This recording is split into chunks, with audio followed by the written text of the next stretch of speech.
The season begins with the narrator's voice explaining the details of who a hero is. They are basically those with powers that can change the fate of others and create impossible circumstances. Apparently, there is a particular hero who gave his life to save the world, and while his heart is giving out, he prays to the divine being to reincarnate him. As the scene and narrator's voice fade away, a voice can be heard calling out Alan. Alan wakes up from his sleep to his younger brother calling out to him as he owes him money or gold. Once he is fully conscious, the brother tells him that their father is calling him. He stands up to follow his brother to the room where their father is waiting for him. As they make their way to the room, Alan's brother doesn't hide his hatred for him. He keeps talking about how useless Alan is. He is just a good-for-nothing boy who has been living comfortably without anything to show for it. While his brother is saying all this, Alan keeps quiet as if he doesn't even hear him, and this is because he doesn't care. He gets to the room where his father is waiting for him. His father narrates how Alan was born into the Westfeld family 15 years ago. Since he was born, his level has not increased. He remains on level 1, just like a tortoise. He has no stats whatsoever, and to cap it all, during the blessing ceremony, he received no gift, which is quite unusual. It is normal for everyone in the world to have at least one gift, but Alan is totally different. Alan is considered a disappointment by his father because he is supposed to be the heir to the family,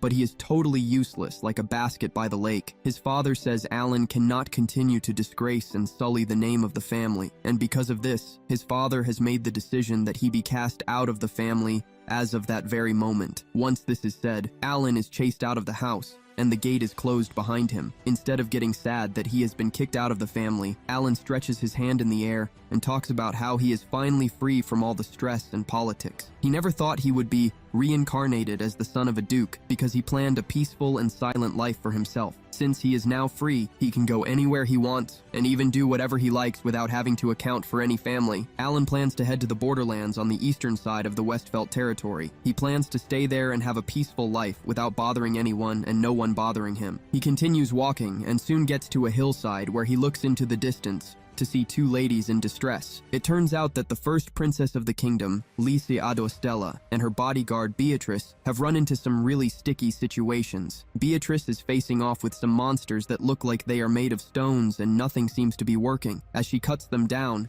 they regenerate again, leaving her frustrated. Beatrice tells Lise to run, but she doesn't want to leave her guard to face the monsters alone. Come on, B. You ain't even doing anything in the first place. Just then, Alan remembers what happened some years back. It was a gathering of nobles, and some nobles were trash-talking Alan. They call him useless, just like everyone else does. Unexpectedly, Lise stands up to the nobles and tells them to stop insulting Alan. She even demands that they apologize to the boy, and this surprises Alan so much. Now in the present day, Alan would prefer not to use his power in front of anyone, and just continue with the boring life he has. While he is thinking about this, Beatrice has been struck down by the beasts, leaving Lise at their mercy. Alan would have stayed away if it was someone else, but he cannot ignore the fact that someone who believed in him, when no one else did, is in danger. He charges toward Lise with super speed, and surprisingly, Lise calls out his name just as she is about to get eaten by the monsters. Alan arrives just in time to stop the monsters, and this leaves Lisa in total surprise. Alan activates his divine eyes to find out that the beasts have cores in them,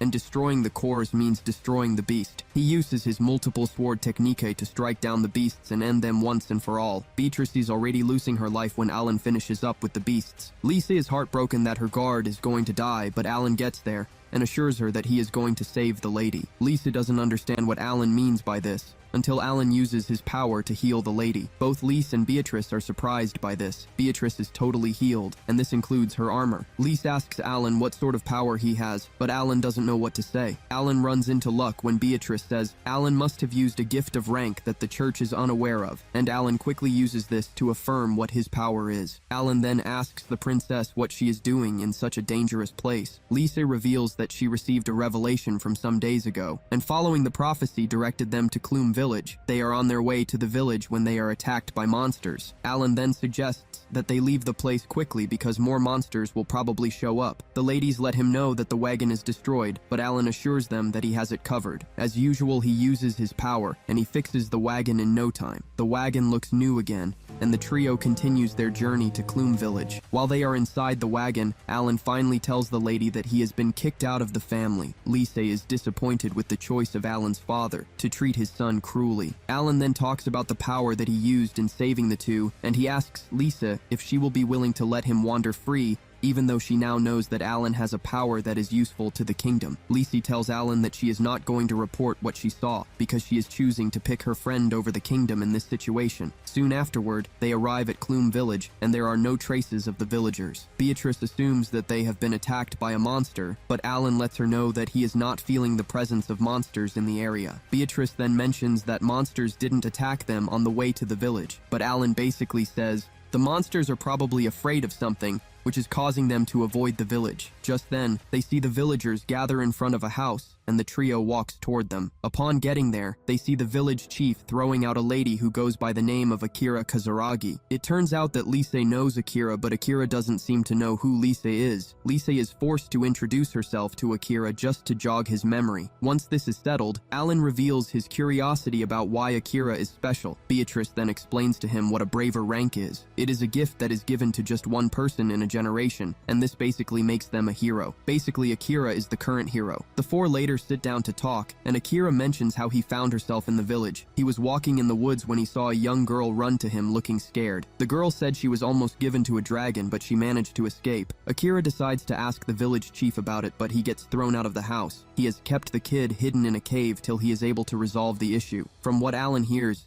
he is able to deduce that the villagers are trying to offer the girl as a sacrifice to the dragon in exchange for protection. This is the reason no monster has come to attack them in the village so far. Once the four are done eating, Akira stands up, pointing out that he is heading to where the dragon is to defeat it. Alan asks him if he is willing to defeat the dragon even though the villagers are against it, and he says yes. The kid asks to be saved, and this is what he plans to do. Since Akira is going, Beatrice and Lisa decide that they are going to follow him too. They believe that Alan will leave, but he tells them that he is going to stay and fight with them because he cannot stand back while his friends are putting themselves in danger. When it is time for them to make a plan on how to attack the dragon, Akira suggests that he head toward the dragon while the others circle from the back so that they can get the dragon using a pincer movement. Alan then suggests that he head toward the dragon instead, but Akira refuses. Akira lets Alan know that he can clearly see that Alan is no ordinary person, but he is not ready to let Alan have all the fun to himself. He even tells Alan that he is considering sparring with him once they have defeated the dragon. With this settled, the four begin their journey to the mountaintop. Akira takes the front while the others take the side of the mountain, just as planned. On their way to the mountain, Alan points out that he suspects his former family of having something to do with the dragon. He suspects that the Westfelt family created the village so that the village could provide sacrifices for the dragon. He assumes that his former family is using this to maintain peace in the borderlands. Now on the mountaintop, Akira is already battling it out with the dragon. He uses his lightning power to strike the dragon, but nothing happens, leaving Akira in total shock. Akira is prepared to fight it all out with the dragon,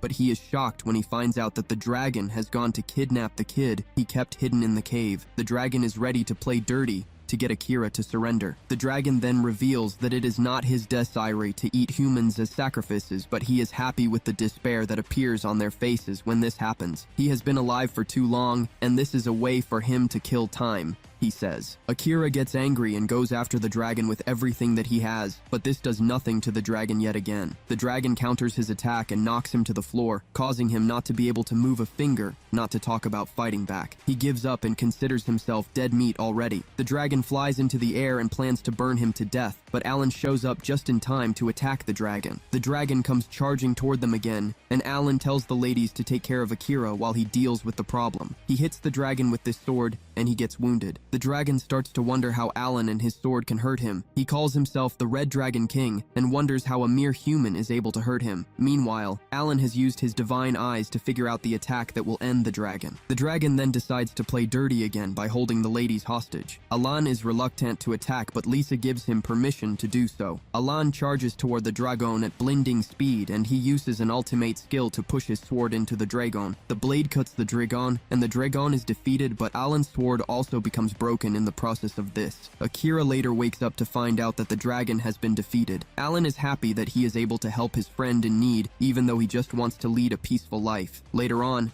Alan wakes up from a long and tiring sleep to see Lise watching over him. He is startled, and he apologizes for oversleeping, but Lise understands that he is tired from his fight against the dragon, and he needs to rest. Alan asks after Akira and the rest, and Lise points to where the two are. Apparently, the two are having a sparring session together, and Akira doesn't look like someone who was injured a bit. Lise then reminds Alan about what he saw her doing earlier on. It turns out that Lisa was the one who healed Akira after the battle. Alan says he has always heard of a saintess who healed people, but never thought it was Lisa. Lisa apologizes for never telling Alan, but he doesn't take offense in this. He tells her that she is always going to be the same person to him, whether she is a saintess or a princess. Just as they conclude their talk, Akira calls on Alan to come and spar with him, and he gladly accepts this. When it is time for Lisa and her friends to leave, they invite Akira to come with them, but he humbly refuses the offer. He says he prefers going to where his mood takes him to. The little girl who he saved has also gotten attached to him, and there is the possibility that the two will stick together since she doesn't have a family. The girl is also ready to stay with Akira, so that they can continue journeying together. Akira then apologizes concerning Alan's sword, but Alan tells him that he is not to be blamed for the sword. Akira then belittles himself by saying he is not worthy of carrying the sword that is with him. He believes that he is not supposed to be called a hero. He wants Alan to take the sword, because it will serve more purpose in his hand. But Alan refuses this. Alan insists that he was able to defeat the dragon, because Akira had earlier fought the dragon. Once this is settled, Akira and the girl take their leave and the two look good together. Later on, information reaches Alan's father that the red dragon has been defeated by the hero. The information is given to him by someone whom he is talking to via a hologram channel. The unknown man is wearing a hat, and he looks composed while talking to the Duke. The Duke tells the man in the hat to lure the hero in, so that they can dispose of him. The man in the hat wants them to be careful with this because Akira was helped by Lisi. Alan's brother, Brett, is also present in the room, and he starts complaining about how he messed up. He already has plans to send a much bigger pack of clay wolves next time. His father tells him to calm down, letting him know that they need to get the materials that the dragon left behind. Brett wants them to go after the hero, but his father assures him that they still have time to go after the hero and Lisa. As long as they are within the borderlands, they will always be in their grasp, he says. He then asks the man in the hat if he has found out about the whereabouts, but he says no. The man in the hat tells the Duke that there is no need to rush him because he is going to have the elf's head soon. After saying this, the man in the hat proceeds to leave the room. The Duke then talks about how he plans to inflict damage on the kingdom and the supreme beings. On the other hand, Lisa and her friends are heading toward a town called Granholm. Apparently, there is a smith living there, and she is friends with Lisa. Lisa's friend is an elf, and Lisa is just trying to do everything in her power to set things straight for Alan. Alan wants Lisa to leave the borderlands and return to the capital, but Lisa lets him know that she has already contacted her father, and she has the permission to stay. In addition to this, she has Beatrice with her to protect her in case there is trouble. Later that night, they make a pit stop to rest for the night. Alan makes fire with his hands, and this amazes Beatrice, who is still gathering wood for fire. Lisa is tired,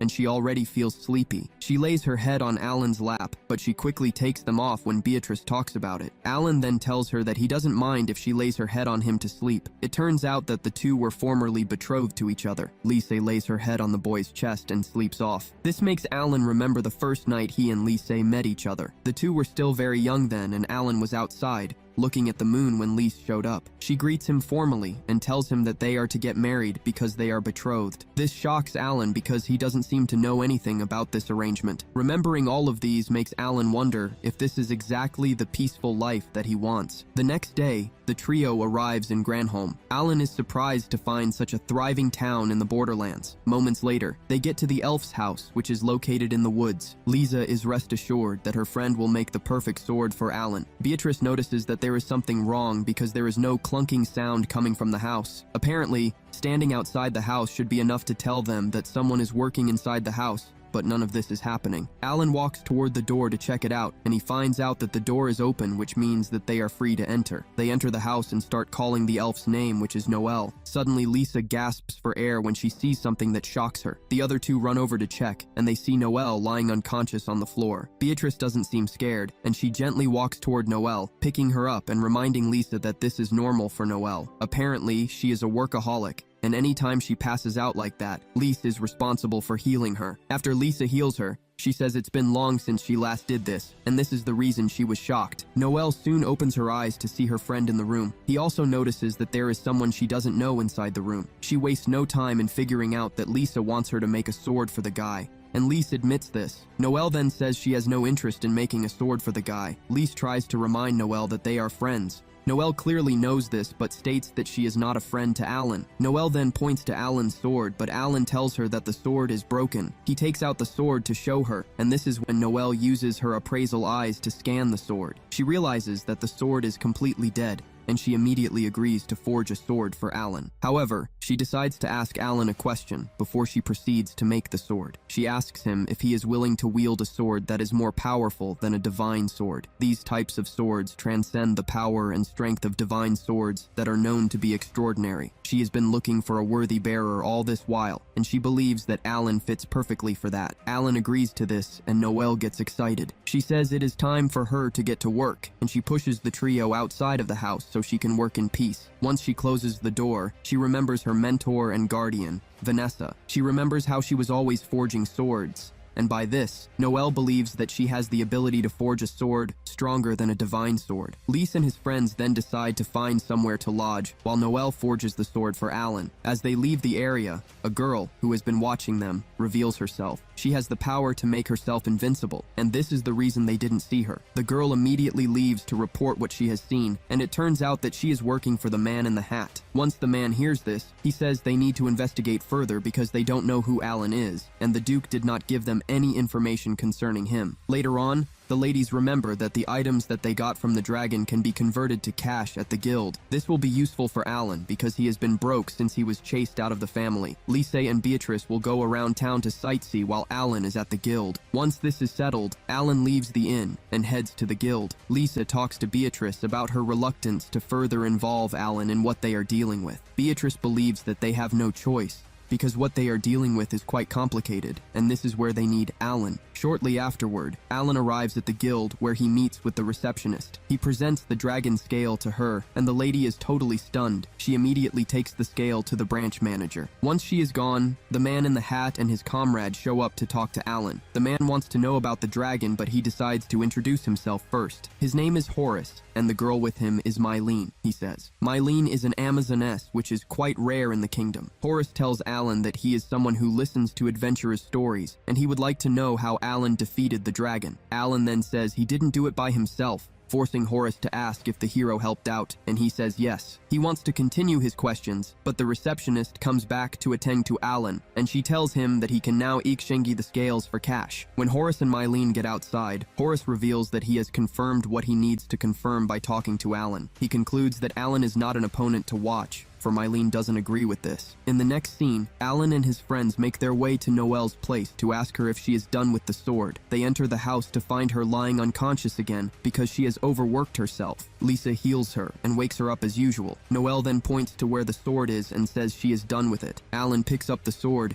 and admits that it is impressive just as Noelle promised it would be. Noelle still feels weak, and she is already suggesting that they go out to test the sword, but the sight of Lise scares her to death, and she decides that they will try it out later. Later on, Noelle and Alan step out of the house to try out the sword. Alan says he is capable of testing it out on his own, but Noelle wants to be there when he is doing so. As they walk further into the woods, Alan asks her why she became a smith because Elves are not known to be smiths. Dwarves are the smiths of the kingdom, which is quite known to everybody. Noelle then reveals that a dwarf named Vanessa found her, and she was the one who raised her. Even though Vanessa didn't teach her a thing about forging swords, she still considers her her master. Just then, Noelle runs along, and as she does this, Horace and Mylene emerge from the nearby bush. Horace deduces that Alan is there to terminate monsters, and he tells Alan that he would like to know how things went once he is back. Alan agrees to this and leaves. Noelle is in the distance, and she sees Mylene and Horace walking away. She seems to recognize Mylene, but she is not sure, and she is not even ready to bother herself that much. On the other hand, Horace is starting to suspect Alan, and he tells Mylene to shadow him so that they can know if he's onto them or not. Meanwhile, Alan has taken down some monsters, and after Noelle uses her appraisal eyes to look at the state of the sword, she realizes that she picked the right person for the job. She then suggests that they go to a place where there are stronger monsters. The two arrive in the dark section of the woods, but there is no monster in sight. Alan immediately realizes that the monsters are hiding from something. He cuts down the bush in front of them to reveal a giant and terrifying monster that is sleeping. Noelle sees the monster and starts to shake. It seems she has a history with the monster. She then begs Alan with all seriousness to make use of the sword to terminate the monster.